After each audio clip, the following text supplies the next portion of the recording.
Hello friends, Siddharth Hindi education classes में आप सभी का स्वागत है। आज की क्लास में हम हिंदी साहित्य के कुछ इम्पोर्टेंट प्रश्न पढ़ेंगे जो कि हिंदी टीजीटी, पीजीटी, नेट आदि की परीक्षा के लिए काफ़ी इम्पोर्टेंट होंगे। तो चलिए स्टार्ट करते हैं वीडियो को। पहला प्रश्न है, स्वर्ग और पृथ्वी कहानी किसके द्वारा लिखी गई है? आपको बताना है कि स्वर्ग और पृथ्वी जो कि कहानी विधा की एक रचना है, किसने लिखी है? इसके लिए राइट आंसर ऑप्शन सी है, धर्मवीर भारती। यह धर्मवीर भारती के द्वारा लिखी गई एक कहानी है, स्वर्ग और पृथ्वी। इसी क्रम में अगला प्रश्न है, हिडिंबा नाटक किसके द्वारा लिखा गया है?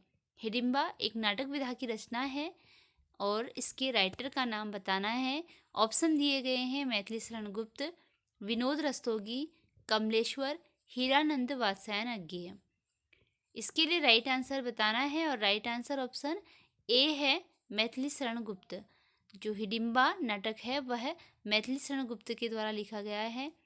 अगला प्रश्न है, पृथ्वी कल्प रचना के रचयिता निम्न में से कौन हैं? पृथ्वी कल्प रचना के रचयिता का नाम बताना है कि पृथ्वी कल्प किसने इसकी रचना की है। ऑप्शन है, Shamsher Bahadur, Bhawani Prasad Mishra, Girija Kumar Mathur, Gajanand Madhav Muktibodh. Right answer option C है, गिरजा कुमार माथुर। पृथ्वी कल्प की रचना गिरजा कुमार माथुर के द्वारा की गई है। इसी क्रम में अगला प्रश्न देखते हैं। अगला प्रश्न है, मेरे सहचर मित्र निम्न में से किसकी रचना है? मेरे सहचर मित्र शुक्ल को इस तुलसी के रचना बाद के सबसे बड़ा लेखक का चिंतक नाम मानने बताना वाले है। विद्वान का नाम ऑप्शन है, बताना है। धर्मवीर ऑप्शन भारती, है सर्वेश्वर डॉक्टर दयाल नगेंद्र, सक्सेना, नंदलाल वृंदावन लाल वाजपेयी, वर्मा और रामविलास गजानंद माधव शर्मा और मुक्तिबोध। गुलाब राय। इसके लिए इसके राइट लिए right answer answer option option D A है, है गजानंद डॉक्टर माधव नगेंद्र। मुक्तिबोध की डॉक्टर रचना है नगेंद्र ने शुक्ल मेरे को तुलसी सहचर के बाद सबसे मित्र। बड़ा इसी चिंतक क्रम में अगला माना प्रश्न है। है, इसी क्रम किसने में अगला शुक्ल प्रश्न को है, तुलसी के बाद छायावाद का सबसे पहला बड़ा चिंतक प्रभावशाली माना आलोचक है? निम्न में किसे माना जाता है? छायावाद का पहला प्रभावशाली आलोचक किसे माना जाता है बताना है। आलोचक की यहाँ पर बात की गई है जिन्होंने की आलोचनाएं, समीक्षाएं लिखी हैं। ऑप्शन है, गुलाब राय, नंद दुलारे वाजपेयी, डॉक्टर नगेंद्र और हजारी प्रसाद द्विवेदी। इसके लिए राइट आंसर ऑप्शन बी है, नंद दुलारे वाजपेयी। नंद दुलारे वाजपेयी इसका राइट आंसर है। इसी क्रम में अगला प्रश्न है, परंपरा तेरे यह प्रतिरूप निम्न में से किसकी प्रसिद्ध रचना है? रचना का नाम है परंपरा तेरे यह प्रतिरूप। परंपरा तेरे यह प्रतिरूप रचना के लेखक का नाम बताना है। ऑप्शन है, हरिवंश राय बच्चन, हजारी प्रसाद द्विवेदी, हरिशंकर परसाई, हीरानंद वात्स्यायन अज्ञेय। इसके राइटर का नाम बताना है और इसके लिए राइट आंसर ऑप्शन डी है, हीरानंद वात्स्यायन अज्ञेय की रचना है। अगला प्रश्न है, 11 सपनों का देश निम्न में किसकी रचना है? प्रश्न है, 11 सपनों का देश, यह रचना किसकी है? ऑप्शन है, रूपनारायण पांडे, दिनकर, लक्ष्मी चंद्र जैन और प्रेमचंद्र। इसके लिए राइट आंसर ऑप्शन सी है, लक्ष्मी चंद्र जैन। 11 सपनों का देश, यह रचना लक्ष्मी चंद्र जैन की है। ऑप्शन सी इसके लिए राइट आंसर है। अगला प्रश्न है, जयदोल निम्न में से किसकी रचना है? जयदोल के लेखक का नाम बताना है और ऑप्शन दिए गए हैं, जैनेन्द्र है, हीरानंद वात्स्यायन अज्ञेय हैं, यशपाल हैं या गजानंद माधव मुक्तिबोध हैं। तो जयदोल की जो रचना की थी, इसके लिए राइट आंसर ऑप्शन बी है, हीरानंद वात्स्यायन अज्ञेय। जयदोल के लेखक का नाम हीरानंद वात्स्यायन अज्ञेय है। अगला प्रश्न है, कुमकुम के लेखक निम्न में से कौन है? प्रसिद्ध रचना है कुमकुम, इसके लेखक का नाम बताना है। ऑप्शन है, सूर्यकांत त्रिपाठी निराला, श्रीधर पाठक, बालकृष्ण शर्मा नवीन और रामधारी सिंह दिनकर। इनमें से इसकी रचना की है। ऑप्शन सी इसका राइट आंसर है, बालकृष्ण शर्मा नवीन ने। तो बालकृष्ण शर्मा नवीन इसके लिए राइट आंसर है। इसी क्रम में अगला प्रश्न देखते हैं।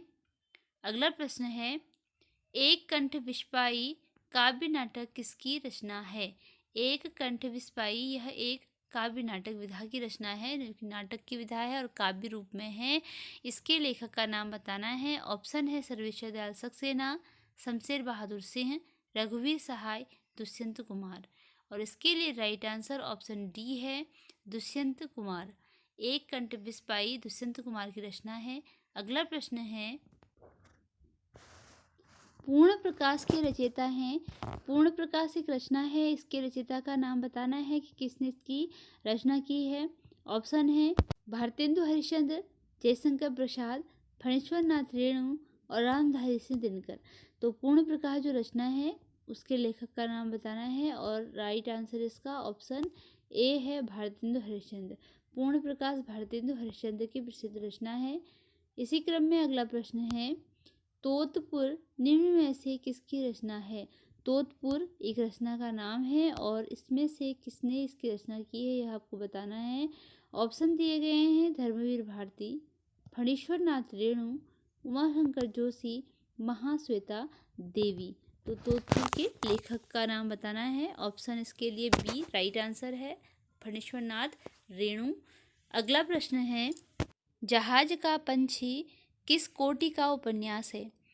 जहाज का पंछी जो कि इलाचंद की रचना है, इसकी उपन्यास की कोटि बतानी है, मीन्स कि किस प्रकार का उपन्यास है आपको यह बताना है। ऑप्शन है घटना प्रधान, आत्मकथात्मक, चरित्र प्रधान और जासूसी। राइट आंसर इसके लिए ऑप्शन बी है आत्मकथात्मक। जहाज का पंछी आत्मकथात्मक उपन्यास है। इसी क्रम में वीडियो का अगला प्रश्न देखते हैं। अगला प्रश्न है, जयशंकर प्रसाद ने अपना सर्वप्रथम एवं एकमात्र एकांकी कब लिखा। जयशंकर प्रसाद ने सबसे पहले और एकमात्र एकांकी यानी कि उन्होंने एक ही एकांकी लिखी, तो वह कब लिखी है बताना है। सन आपको पूछा गया है आपसे सन। ऑप्शन में है 1929, 1930, 1932 और 1934 और इसके लिए राइट आंसर ऑप्शन ए है 1929। जयशंकर प्रसाद ने अपना सर्वप्रथम और एकमात्र एकांकी 1929 में लिखा था। अगला प्रश्न है, हिंदी की प्रथम एकांकी निम्न में से किसे माना जाता है। हिंदी की प्रथम एकांकी के बारे में पूछा गया है कि कौन सी एकांकी को हिंदी की प्रथम एकांकी माना जाता है। ऑप्शन है विशस्य विस्मोसलम, एक घूंट, बादल की मृत्यु और कारवां। इसके लिए राइट आंसर ऑप्शन बी है एक घूंट। जो हिंदी की प्रथम एकांकी मानी जाती है वह एक घूंट मानी जाती है। इसी के साथ वीडियो एंड होती है। अगर आपको क्वेश्चन यूजफुल लगे हों तो वीडियो को लाइक शेयर तथा चैनल को सब्सक्राइब जरूर कीजिएगा। मिलते हैं अगली वीडियो में कुछ नए प्रश्नों के साथ। तब तक के लिए धन्यवाद।